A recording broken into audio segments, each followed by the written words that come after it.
Good evening, my fellow citizens.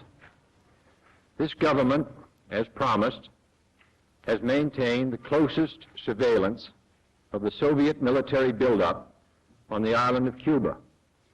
Within the past week, unmistakable evidence has established the fact that a series of offensive missile sites is now in preparation on that imprisoned island.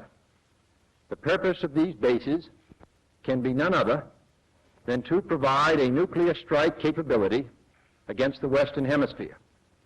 Only last Thursday, as evidence of this rapid offensive buildup was already in my hand, Soviet Foreign Minister Gromyko told me in my office that he was instructed to make it clear once again, as he said his government had already done, that Soviet assistance to Cuba, and I quote, pursued solely the purpose of contributing to the defense capabilities of Cuba, unquote.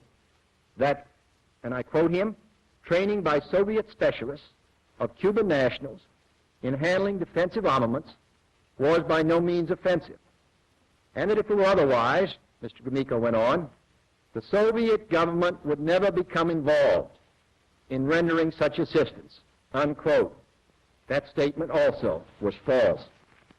Acting, therefore, in the defense of our own security and of the entire Western Hemisphere, and under the authority entrusted to me by the Constitution, as endorsed by the resolution of the Congress, I have directed that the following initial steps be taken immediately. To halt this offensive buildup, a strict quarantine on all offensive military equipment under shipment to Cuba is being initiated. All ships of any kind bound for Cuba, from whatever nation or port, where they're found to contain cargoes of offensive weapons, be turned back. It shall be the policy of this nation to regard any nuclear missile launched from Cuba against any nation in the Western Hemisphere as an attack by the Soviet Union on the United States, requiring a full retaliatory response upon the Soviet Union. I call upon Chairman Khrushchev to halt and eliminate this clandestine, reckless, and provocative threat to world peace and to stable relations between our two nations. I call upon him further to abandon this course of world domination and to join in an historic effort to end the perilous arms race and to transform the history of man. Our goal is not the victory of might, but the vindication of right.